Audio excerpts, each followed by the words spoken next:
Hello, my name's George Shirley. I have been blessed with two professions, actually.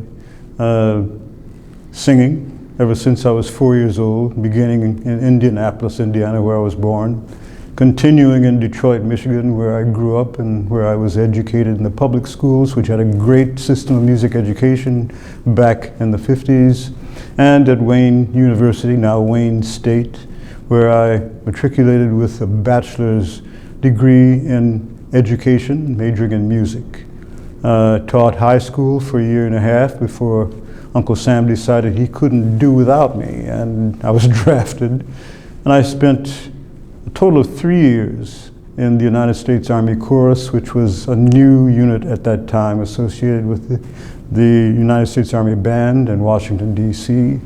I went in initially as a draftee for 2 years and extended for a period of 1 year to study with a teacher who was teaching privately in Washington at that time, a man who had had a career in Europe and in the United States early last century, a tenor named Timmy Georgie.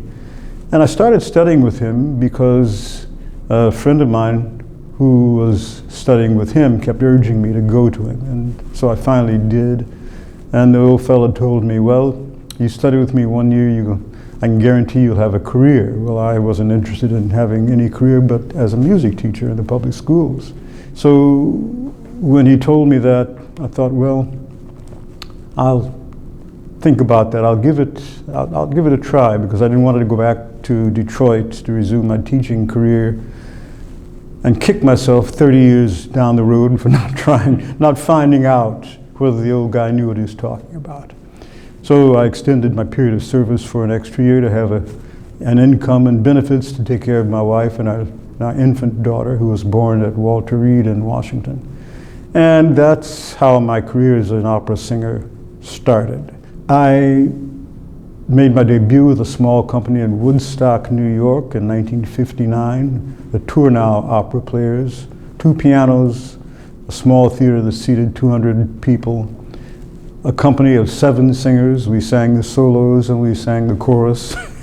And it was a great experience. It was a perfect way for one who had really no operatic experience to begin a career. And it led to places that I would not ever have expected to go. 2 years after I made my debut with the company in '59, I won the Met auditions, which gave me a contract at the Metropolitan Opera, where I spent 11 years, and other theaters around the world. And I resumed my teaching career part-time, actually on a full-time basis, but part-time because I was still singing a lot. Resumed my teaching career at the University of Maryland in College Park, where I spent 7 years before going to the University of Michigan in Ann Arbor, which took me back home to Detroit, really, to spend time with my aging parents before they passed on. It was a blessing all around. And I'm still at Michigan. I retired in 2007, but they've asked me to continue to teach, so I still do some teaching for them, and I love it. So I've been really blessed to work with great people in the profession. The late Boris Goldovsky, who taught many of the wonderfully successful American opera singers at Tanglewood during the summers. I worked with him in my class with Cheryl Milnes and Spiro Malas.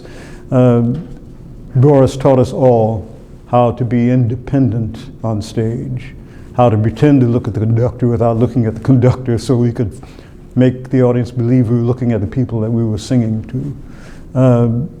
Great conductors, stage directors. And now I thoroughly enjoy the possibility presented to me of working with young people and sharing with them the wisdom that was passed on to me by people who grew up in opera, people who came to the United States escaping the Nazis, but who knew Richard Strauss, who conducted in opera companies where composers whose works we sing were standard. So passing that information on to young people is a tremendous joy for me. That's what I continue to do, and I love doing it, and I will try to continue doing it as long as the students don't say, you know, Professor Shirley just went to sleep in my lesson. I joined the National Opera Association a number of years ago and became very active, and I met Gail Robinson Oturu, who said to me one day, you know, I have this idea. I want to be able to establish a program that recognizes the work of African American singers of opera, because there's nothing that's being done to do that now. And the history is extensive, but most people don't know anything about it. And so I said, I think that that is a fabulous idea, and at her invitation, I joined her in making the Legacy project a reality. And over the years, it has given me great satisfaction to honor those who paved the way for me and for others like me, to be able to embrace this art form that a lot of folks didn't expect us to be involved in any way, shape, form, or fashion. Some people didn't want us to be. But the number of singers that we have been able through NOA to recognize, many of whom have passed on now, is a legacy, in fact, that I pray will remain and continue to grow throughout the years to come. When the award was established, I was focused on remembering and celebrating the careers of those who came before me. People like Roland Hayes, who did not have an operatic career, but who was the first African-American superstar as a concert artist to have successful career in Europe and also in the United States, even though there were more barriers to his singing in the States than he sometimes found in Europe. But people like Hayes, Robeson, Charles Holland, Manuel Dobbs, others. The late Robert McFerrin, who was the first black male opera singer to be given a contract with the Metropolitan Opera. So when my turn came along, I sort of felt a little embarrassed because as one of the people who was involved in founding this wonderful award, I was certainly gratified deeply to receive it and find myself included in the panoply of stars that we had recognized. But it was a little bit of discomfort in that, but I'm grateful to be included in that number. I take great joy in the fact that there are many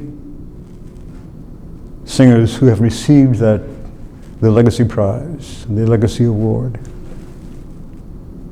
that received it before they passed on, that they were recognized by the National Opera Association for their contribution to the art form, that their work did not continue to be ignored and praised. That, again, gives me great satisfaction. Todd Duncan was teaching in Washington, D.C. when I was in the Army Corps, and a lot of my colleagues were studying with him, but I was less interested in studying with anyone than getting out and returning to my teaching career, because I wasn't planning on having a singing career. But when this friend of mine kept urging me to go and sing for his teacher, who was a different teacher than Todd, and I decided to do it. It was this teacher that I started studying with, because he was the one that said, you can have a career. I didn't really meet Todd Duncan until a number of years later. I certainly knew who he was and had great respect for him as a teacher, as a performer, my heavens. And at one point I did go and hear him sing. He did the Bloch sacred service, I think, at one of the temples in Washington, and I heard him perform. I, again, at some point met Todd Duncan, but the really exciting experience that I had was when I was singing with Washington Opera. I think it was the Rake's Progress. And Simon Estes was in town for some reason. And I thought, and this was after Simon had made his debut at the Met as Porgy. And I effected a meeting at Todd Duncan's house with Simon. I took Simon out to Todd's house and had the pleasure of seeing the original Porgy meet the Met Porgy. And that was a memory I'll always cherish.